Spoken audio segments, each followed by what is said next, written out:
మీరు ప్రజలను అడిగినా చెప్తారు. ఎందుకంటే ఆయన స్వయాన ఒక ముఖ్యమంత్రి, ఆయన నోటికి ఆయనే చెప్పిండు నన్ను పోసిన రూపాయలు లేదు, ఇంకెక్కడ అభివృద్ధి జరుగుతుంది.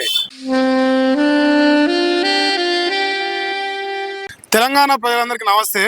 వాస్తవానికి నేను 2 రోజులు అవుతుంది మొత్తం అసలు తెలంగాణ మొత్తం తిరిగి మా రేవంత్ అన్న 90% మున్సిపాలిటీలు గెలిపారని లక్ష్యంతో నేను వచ్చిన వాస్తవానికి.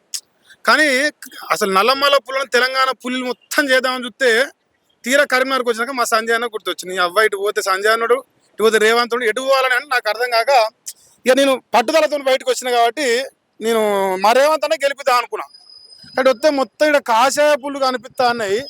ఇవ్వ ఎవరు చూడు పెద్ద పెద్ద రుమాలు కట్టిరు, ఒక్క కాడ కూడా నాకు కాంగ్రెస్ కాండ వాళ్ళు కనిపిస్తలేవు. మరి ఎట గెలుస్తా అంటుండు ఆయన, ఏమో నేను స్పీకర్లు కట్టినా ఇక తెలంగాణ మొత్తం నాకే ఓటెత్తారంటుండు. ఇక్కడ సున్నా. ఒకప్పుడు మీకు ఎరకాలే ఇగో నరేంద్ర మోడీ ఏమి ఇచ్చినంటే ఇప్పుడు తెలంగాణలో సున్నా ఇచ్చిండు, గాడిద కుట్టించిన ఇక్కడ పట్టుకొని తినడు. ఇప్పుడు ఆ గాడిద కుట్టి మా వాళ్ళందరూ రేవంత్ రెడ్డికి తడు కొడతాను. చూడకపోతే కరీంనగర్ 1600 కోట్ల డెవలప్మెంట్ చేశాను, వీళ్ళేమో రుమాలు కట్టుకొని ప్రచారం చేస్తారు. మా అన్నేమో గాడిద గుడ్లు పట్టుకొని తిరిగే పరిస్థితి వచ్చింది.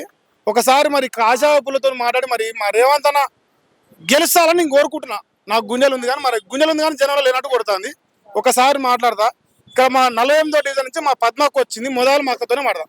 నమస్తే అక్క. నమస్తే అండి. ఎట్లా జరుగుతుంది అక్క ప్రచారం? చాలా బాగా జరుగుతుంది. మరి నేనేమో ఇక్కడ పథకాలన్నీ వేసుకొచ్చుకున్నాక వాస్తవానికి నేనేమో ఇవన్నీ ప్రచారం చేస్తాను, మీరేమో నన్ను ప్రచారం చేస్తట్లేదు. తిరుగుతాటు ఇప్పుడు జనాలు నన్ను కొడతట్టుంది. మొత్తం ఇక్కడ కాషాయం ఉంది, కాంగ్రెస్కి వచ్చినా నన్ను తిరుగుతాటు కొడుతుంది. మరి ఎట్లుంది అక్క, ఏంది పరిస్థితి, డెవలప్మెంట్ గురించి ఏం చెప్తారు?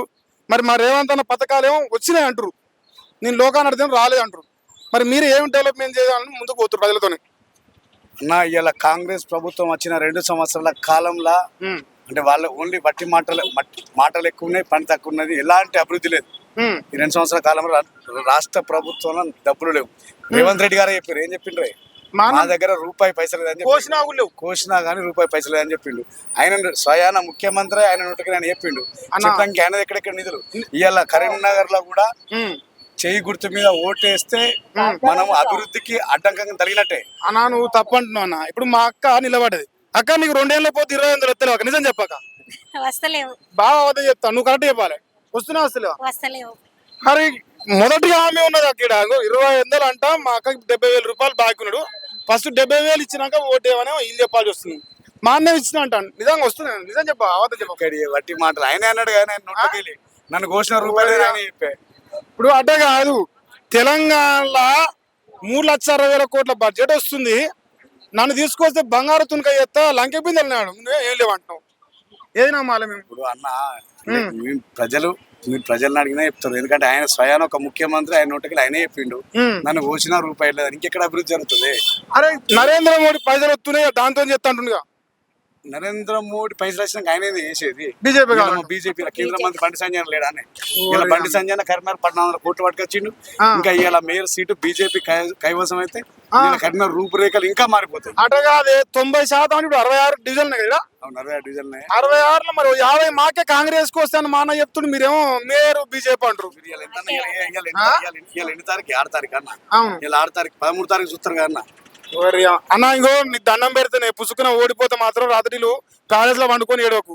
ఇక్కడ చూస్తా అనేది నాకు భయం అవుతుంది. మొత్తం ఏడనన్న ఇక్కడ 3 రంగుల కడవ కనిపిస్తే నీ ముక్కు నెల రాస్తానే దండం పెడితే తర్వాత నువ్వు బాధపడి ఏడితే నాకు గుండె అవుతుంది. సో నువ్వు బాధపడకు. మా పద్మకి అయితే బయట పడతాడే కొడుతుంది. ఇక్కడ ఊపు చూస్తా అంటే మినిమం 1000 ఓట్ల మెజార్టీ రావచ్చు. ఇక నువ్వు తర్వాత నా తమ్ముడు పోయి బండి సాయం చేసి నువ్వు అన్నదే ఆయన అన్నదమ్ముల పంచే నాకు వద్దు, అందరు నాకు అన్నలే, కానీ ఎటుకి వెళ్తే గడ్డ చెప్తా. మా పద్మకి అయితే బయట పడతా అనుకుంటున్నా. మరి మీరు బయట పడ్డాక ఏం డెవలప్ చేస్తారక్క? నగరంలో శివారు ప్రాంతం కాబట్టి సీసీ రోడ్ల సమస్య ఉంది, డ్రైనేజీ సమస్య ఉంది, అది పరిష్కరిద్దాం అనుకుంటున్నాం. వాటర్ సమస్య ఉంది కొన్ని చోట్ల డంప్ యార్డ్. స్మార్ట్ సిటీ అంటారు, మరి దాని నిధులు ఎట్లక్క, ఎవరు ఇస్తారు? అది కేంద్ర ప్రభుత్వం నుంచి వస్తున్నాయి కదా స్మార్ట్ సిటీ నిధులు. 429 కోట్లు ఇదివరకు ఖర్చు పెట్టిరు. 50 కోట్లు కరీంనగర్ కి ఇప్పుడు అందుబాటులో ఉన్నాయి. అట కాదక్క, హైదరాబాద్ లో భూములు అమ్ముతాండు, అప్పులు తెస్తాండు, అని తెచ్చి కరీంనగర్కి ఏమిస్తలేడా? కరీంనగర్ కాంగ్రెస్ ప్రభుత్వం పైసలు లేవని చెప్తుంది కదా. మరి తెగనమ్మక తింటాండ్రు, రోడ్ల పోంటారు, రోజు మీరేమో ఏమి ఇస్తలేరు అంటారు.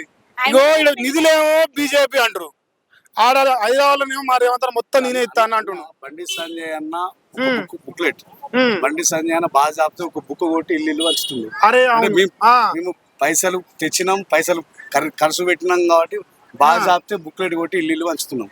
బీజేపీ పార్టీ తరఫున ఇల్లు వంచుతున్నాం. అదే 1600 కోట్లు డెవలప్మెంట్ చేసిన ఒక కాగితం ప్రింట్ చేసిరు. చేసి బాజాబ్తే ఇల్లు వంచుతున్నాం. ఎందుకంటే నిధులు అన్న తెచ్చింది కాబట్టి సంజయ్ అన్న నరేంద్ర మోడీ గారి నాయకత్వంలో సంజయ్ అన్న అభివృద్ధి కాంక్షించింది కాబట్టి నరేంద్ర మోడీ గారి దగ్గర నుండి డబ్బులు తీసుకొచ్చింది కాబట్టి బాజాబ్తే ఇవాళ ఇల్లు పోయి మేము అంటే ఆ బుక్లెట్ ఇచ్చి ఓటు అడిగే హక్కు మాకున్నదన్న. అట కాదన్న, ఇప్పుడు అక్కడ ఒక సాబు చెప్పక మా రేవంత్ అన్న కరీంనగర్ ఆశ వదులుకుంటాం కానీ మీరు భయపడ్డ ఇట్లా రుమాలు కట్టుకొని తిరిగితే నేను ఉండాలన్నా పోవాలని వేరే ఊరన్నా చూసుకుంటా కానీ మీరైతే ఒకటి చెప్తా అన్న, మీరు గెలిచినా సరే నాకు మాత్రం మా రేవంత్ అనేది ప్రేమ ఉంటుంది, మా బండి సంజయ్ ఉంటది. కానీ మొదలైతే తెలంగాణ మొత్తం మా రేవంత్ అన్న 90% గెలిచిందాక నిట తిరుగుతా. దయచేసి మీరు గెలుస్తారు, నన్నైతే ఇబ్బంది పెట్టదు ముందు చెప్తున్నా. రైటా? Thank you so much. ధన్యవాదాలు.